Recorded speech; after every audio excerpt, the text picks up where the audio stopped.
Bismillahirrahmanirrahim. Assalamualaikum warahmatullahi wabarakatuh. Alhamdulillahirabbil alamin.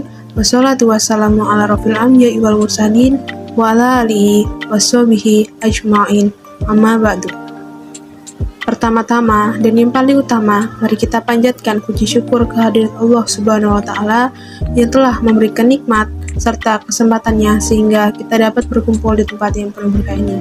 Sholawat serta salam kita berikan kepada Nabi besar Muhammad SAW yang telah membawa dari zaman jahiliyah menuju zaman yang penuh ilmu pengetahuan seperti sekarang ini.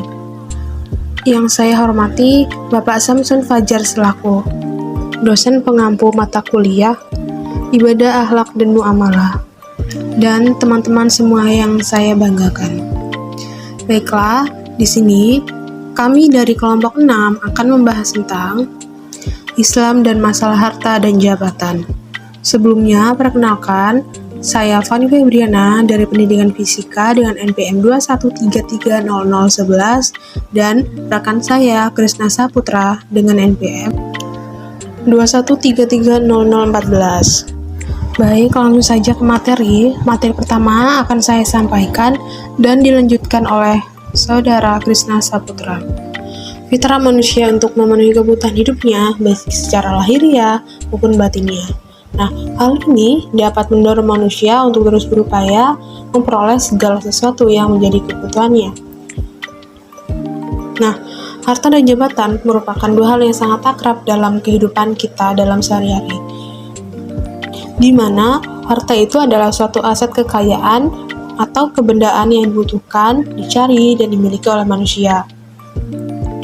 Harta dapat membuat orang memiliki jabatan. Nah, sebaliknya, jabatan kadang-kadang dikejar untuk orang memperoleh harta. Nah, mengenai harta dan jabatan, sebenarnya apa sih pengertian harta dan jabatan itu sendiri? Harta secara bahasa disebut dengan amal yang berasal dari kata kerja yang berarti itu condong, cenderung, dan miring. Nah, amal tersendiri itu diartikan sebagai segala sesuatu yang dapat menyenangkan manusia dan mereka pelihara baik dalam bentuk materi maupun dalam bentuk manfaat. Contohnya seperti emas, perak, hewan maupun tumbuh-tumbuhan. Nah, atau manfaat dari sesuatu seperti kendaraan, pakaian, dan juga tempat tinggal. Adapun sesuatu yang tidak dapat dikumpulkan oleh manusia, menurut bahasa bukan dinamakan harta. Contohnya seperti burung di udara, ikan di air, kemudian pohon di hutan, dan juga barang-barang tambang yang ada di bumi. Nah, harta menurut Wahbah Zuhaili didefinisikan sebagai segala sesuatu yang dapat mendatangkan ketenangan dan dapat dimiliki manusia dengan sebuah upaya baik itu berupa zat maupun manfaat. Sedangkan menurut Hanafiyah, amal itu adalah sesuatu yang mungkin dimiliki, disimpan, dan juga dimanfaatkan. Nah, mayoritas ulama menyebutkan amal adalah segala sesuatu yang dapat memiliki nilai di mana bagi orang yang merusaknya itu berkewajiban untuk menanggung dan juga menggantinya. Dalam Al-Quran, harta itu adalah perluasan hidup. Nah, pada Al-Quran, surah Al-Kahfi ayat 46 dan juga surah An-Nisa ayat 14 dijelaskan bahwa kebutuhan manusia terhadap harta itu sama dengan kebutuhan manusia terhadap anak ataupun keturunan.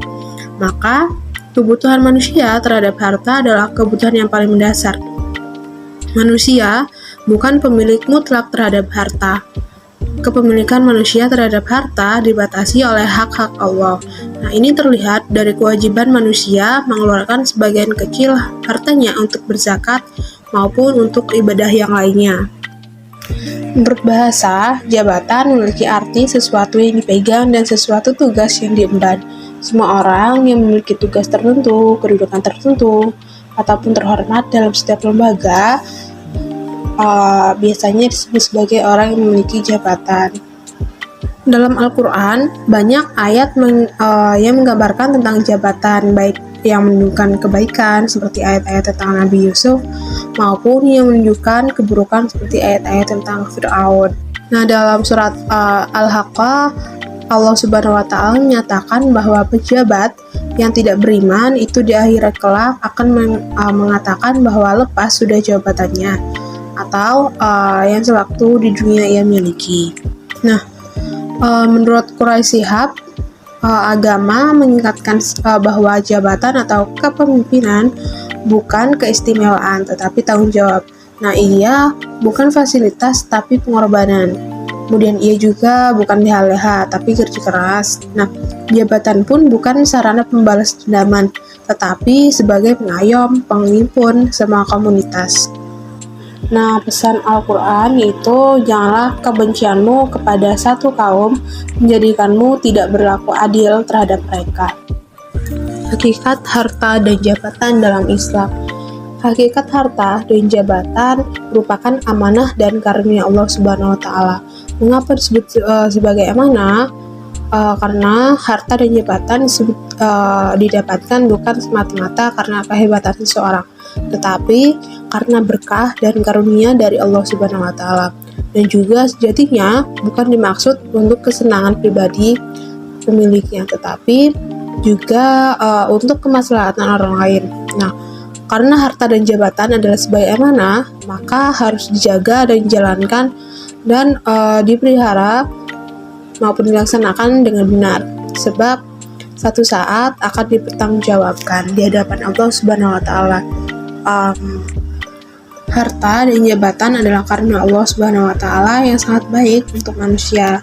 Tapi manakala tidak dapat dijaga dan dipelihara dengan baik, maka ia akan menjadi fitnah dan bencana. Harta dan jabatan yang halal serta digunakan dengan baik akan membawa manfaat dan barokah. Sedangkan jika harta dan jabatan itu disalahgunakan, maka akan menjadi fitnah, bahkan bisa mendatangkan musibah. Nah, itu saja pemaparan materi dari saya. Untuk materi selanjutnya akan dilanjutkan oleh Krisna Saputra. Kewajiban mencari harta. Adapun salah satu cara dalam bertahan hidup adalah dengan bekerja atau mencari harta. Kerja merupakan usaha untuk mengaktifkan roda perekonomian, termasuk proses produksi, konsumsi, dan distribusi, yang berimplikasi secara makro meningkatkan pertumbuhan ekonomi suatu negara. Dan karenanya, hukum bekerja adalah wajib. Salah satu sejarah pemikiran ekonomi Islam, Imam Syaibani, dalam kitab Al-Kasb berpendapat bahwa sesungguhnya Allah Subhanahu wa Ta'ala mewajibkan kepada hambanya untuk bekerja, mencari nafkah atau kehidupan, untuk membantu pada ketaatan Allah Subhanahu wa Ta'ala, seperti pada firman Allah surat Al-Jumu'ah yang artinya, dan carilah karunia-Nya Allah dan ingatlah Allah sebanyak-banyaknya. Dan surat Al-Baqarah ayat 267 yang berbunyi, nafkahkanlah di jalan Allah sebagian hasil dari usahamu yang baik-baik. Berikutnya, sikap terhadap harta dan jabatan. Harta dan jabatan merupakan amanah dari Allah Subhanahu wa Ta'ala. Maka kita harus bersikap hati-hati terhadapnya. Bila terhadap harta kita wajib berupaya dan berusaha mencari, karena harta merupakan kebutuhan kita sebagai bahagian dari modal hidup. Namun bukan demikiannya halnya dengan kewajiban. Dan itu merupakan amanah. Oleh karena itu, kita tidak harus ambisius untuk memperolehnya.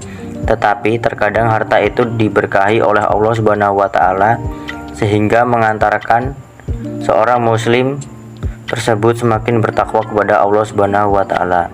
Dan sebaliknya, sering pula harta membawa seorang muslim untuk semakin jauh dari Rabb-Nya. Pendayaan harta dan jabatan di jalan Allah. Sehubungan dengan itu, maka harta dan jabatan hendaklah digunakan, bahkan didaya gunakan di jalan Allah, yakni dengan sebaik-baiknya, penuh tanggung jawab dan sesuai dengan tuntunan Allah Subhanahu wa Ta'ala dan Rasul-Nya. Harta misalnya hendaklah digunakan selain untuk kemaslahatan kehidupan duniawi, juga digunakan sebagai infak atau belanja untuk akhirat. Apabila harta telah dibelanjakan di dunia, di jalan Allah, maka kebaikan pahalanya akan mengalir terus hingga dapat dikatakan sebagai aset yang permanen, terutama bila yang dibelanjakan itu bertahan lama zatnya atau yang disebut dengan wakaf. Jabatan juga harus digunakan secara baik-baik dengan penuh amanah, sebab di akhirat kelak jabatan itu akan dipertanggungjawabkan. Nah, itu saja pemaparan materi dari kelompok 6. Kami memohon maaf apabila ada kesalahan dalam video. Kepada Allah kami mohon ampun. Wassalamualaikum warahmatullahi wabarakatuh. Sampai jumpa.